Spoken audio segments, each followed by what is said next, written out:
Yes, what's going on, everyone? Welcome back. Teacher here from Rugby Muscle, and today I'm going to be talking about the most overlooked part of rugby strength and conditioning from my experience dealing with lots of athletes in the gym. Not necessarily like what coaches overlook, but what I see time and time and time again from amateurs to semi-professional rugby athletes.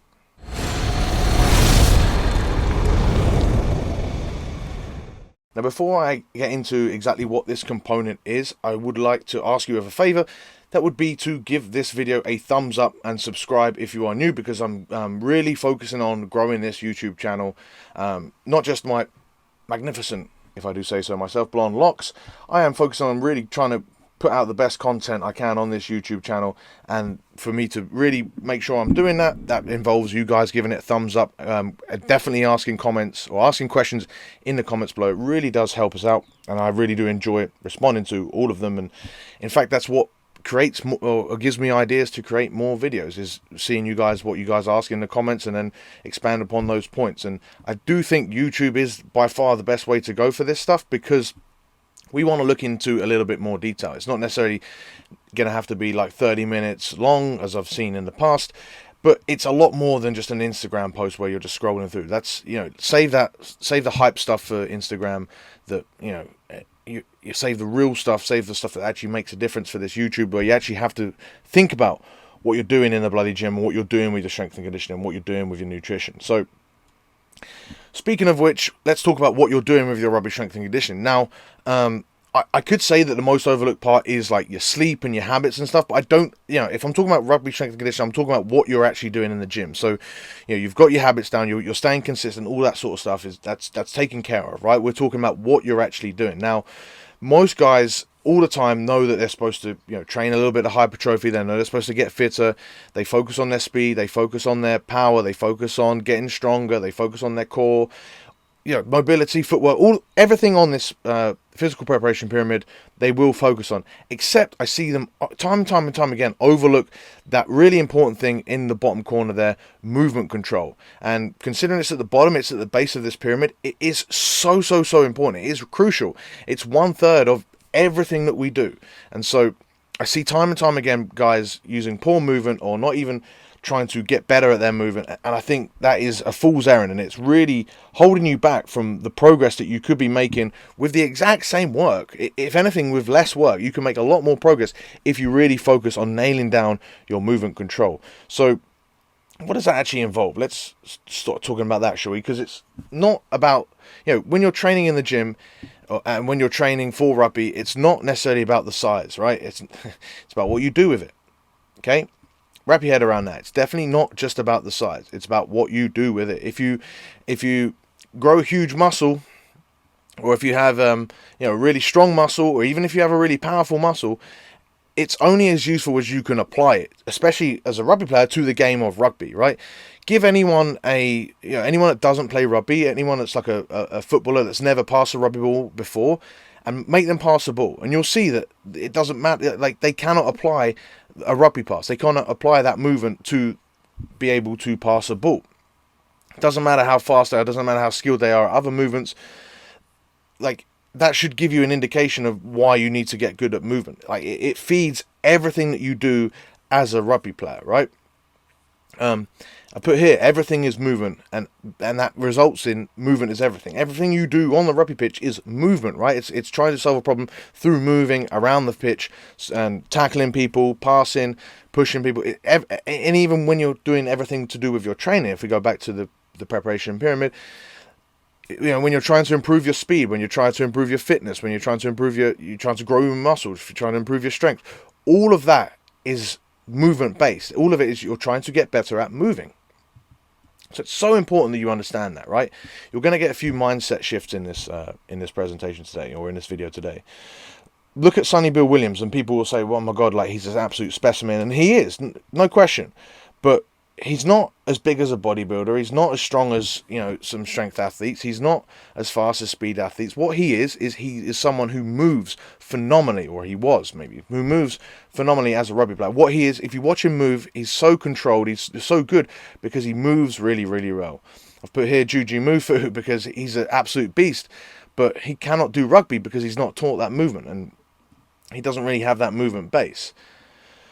So when we look at movement, especially if we look at a game of rugby, all you see is chaos, right? You'll see all the different movement types possible, and you think, well, that means that we've got to practice all this different hectic type of movement. And I would actually disagree with that, and I come at it from the complete opposite point of view. Rather than look at just like how complex can we make movements and how good can we get at really complex movements, it's actually the opposite. It's how can we get good at really, really simple movements, all of the basic simple movements, so that we can then cover our bases and be good at everything. A sort of analogy that Alex has given to me from Rugby Muscle, he's given to me before, is say if you're in a cornfield and you're in this tree in the middle of the cornfield, right? And you're trying to get to the edges. You're trying to... all of your movement in a game of rugby is that cornfield itself. So different points are going to be different types of movement.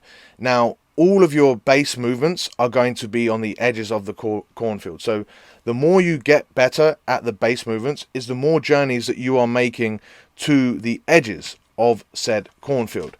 What that means is every time you go to do that to the basic movements, you're going to the edge of the cornfield and you are sort of flattening down that corn, right? You're making it easier for the next time that you walk, and then the next time you walk it gets a little bit easier. You flatten down that corn, and the more you do it, the more you practice, the better you get at it, but the easier it also gets to do it.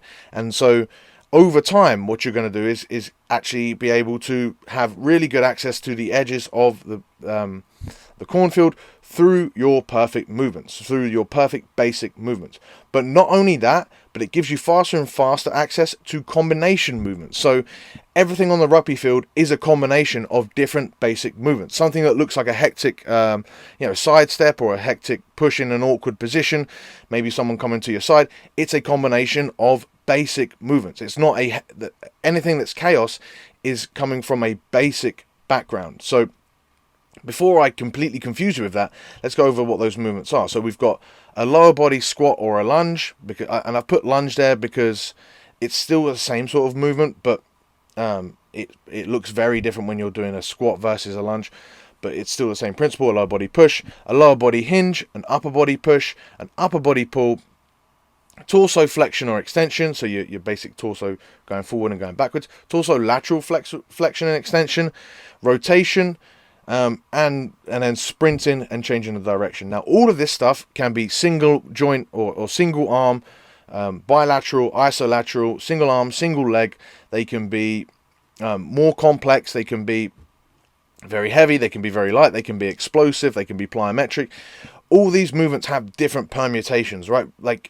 But these are the movements that you must practice. You have to get good at these types of movements, and the better you get at the combinations of those movements. So, if you're doing a jump and a twist, and then you're handing someone off at the same time, that's a combination of these different movements. But you have to get good at the movements to get good at the combinations. You don't practice the combinations, you don't add the complexity without getting good at the basic ones. And the more you get better at the basic ones, the better by virtue you'll get at the practice ones. And if we go back to this cornfield analogy, that means that if we are doing a combination, because we flatten down those pathways to our basic movements, we've then got easier access to the more complex movements because we've got nice roads.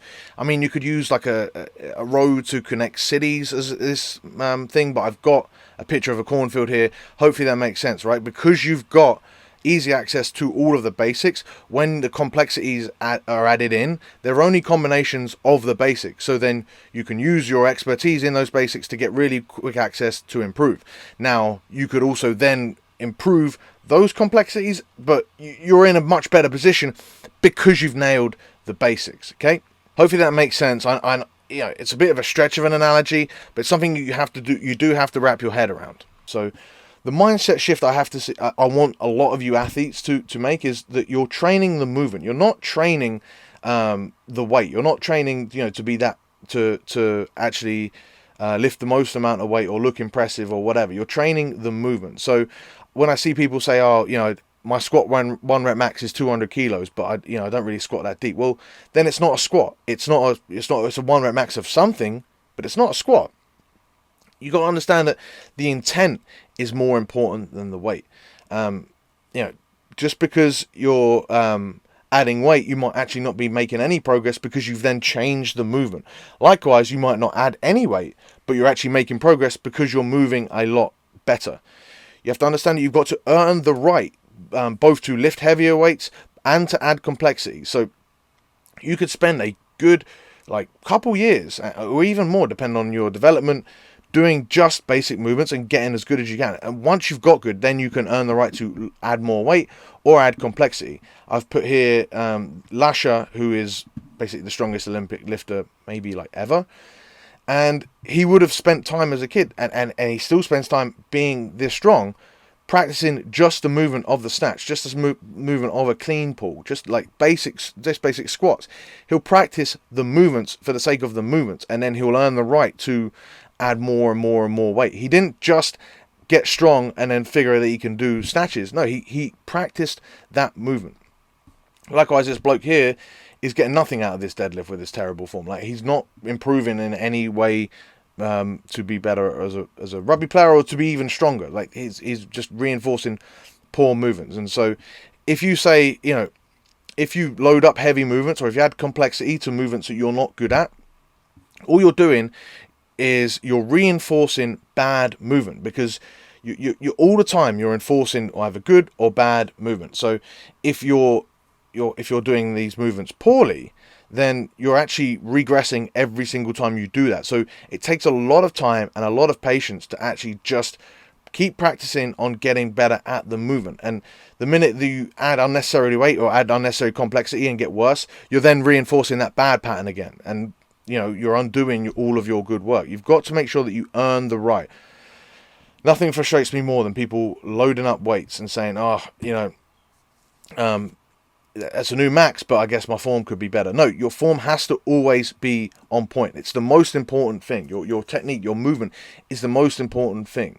You're always reinforcing either good or bad movement habits, or movement mechanics, should I say.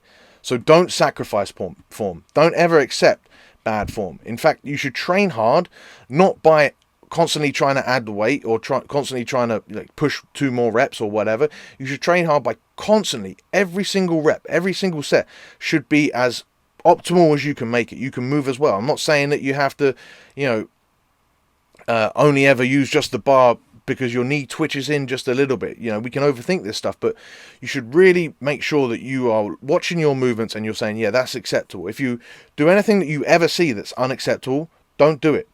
Drop the weight, move perfectly, because the goal isn't to lift the most amount of weight in training. Even if you're a weightlifter, or even if you're a powerlifter, the goal isn't to lift the most amount of weight in training. The goal is to get stronger, or the goal is to get better as a rugby player, or the goal is to get more powerful, or to grow more muscle. The goal is never just to add more weight on the bar for the sake of adding more weight on the bar. Even if you're a strength athlete, your goal isn't to add more weight on the bar for the sake of it. Your goal is to add more weight on the bar in competition. So however you go about doing that, it's probably by moving as well as possible. That's how you achieve it, right? Really make sure that you wrap your head around that, right? Train hard, not just by, yes, you should push yourself, but push yourself by holding your form as perfect as possible as you can, and then not just mindlessly adding weight to the bar and sacrificing form, and then doing that thing that a lot of guys will do is every single time they go in the gym, they're like, right, I know I've got to add 5 kilos, I know I've got to add weight to this bar, and so their form gets worse and worse and worse, and as the weeks go by, they forget that their form's getting worse and worse and worse, and by week 8, what they're doing as a movement looks completely different to what they were doing at week 1, and they just reset and they go again, and they never actually make any progress. Really important, focus on the movement, because movement is everything. It gives you, just like muscle, you might have seen this from my last video, it gives you the potential to do, just like muscle, it gives, and this is why it's the base of the pyramid, this is why it's so bloody important that you don't ever accept poor movement, because if you do it well, it gives you the potential to be much more agile, to step better, to stay away from injuries, because you're moving better, because you're avoiding bad situations. It gives you advantages in the contact, because you're able to off balance your opponent, or stay on balance yourself, because you're able to cope with chaotic movements or deal with chaotic circumstances because you move so well. You're able to find the movements to get faster You're able to find the movements to stay efficient, which means that you're able to have an increased endurance capacity, even aerobically. If you run with better form, you're going to be able to run further. It's also, going back to the Sonny Bill analogy, like he's got strong, and he's got a real strong muscular body, but he's also got all the skills, and all of that stuff is built by moving well. You don't do any of that stuff if you move poorly. You don't see rugby players that are at the top level that move poorly. You see them constantly doing the right things, and that's because they never will sacrifice in poor form. Likewise, you never see rugby players, like rarely do you see even the professionals lift like obscene weights. You see strong guys, definitely, but you never see them lifting obscene weights because, again, what is their point? What is their aim for this stuff? And then the final point is everything is movement training. So when you're going in the gym all the time, what you're trying to do is improve your movement, even if that's a means to an end, even if that's to get bigger or to get stronger. You're always trying to improve your movement, and you're trying to improve your basic movements. Never overlook that. Never sacrifice that movement. Never sacrifice that movement for weight. Never sacrifice that movement for moving faster or for complexity. You've always got to get better, or you've always got to make sure that your movement is on point. Get better at those basic movements. Now, we can absolutely overdo this because your job is to apply those movements. So you get really better in those positions. You get strong, you get explosive, you get controlled, you get powerful in those movements, and then they will lead to you being better as a rugby player by applying that. And you apply that movement by adding more weight to the bar. Eventually you keep getting to add weight to the bar, or add complexity, or add speed. That's how you improve, but you don't sacrifice that movement for the sake of it. Now, like I said, sometimes people overdo this and they introduce stupid shit like this bloke here.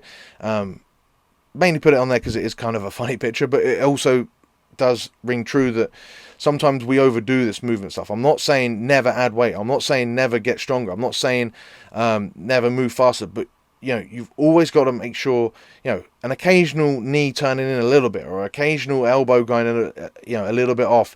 That's not the end of the world. You want to make sure that your movement is always, like an 8 out of 10. It never goes below an 8 out of 10.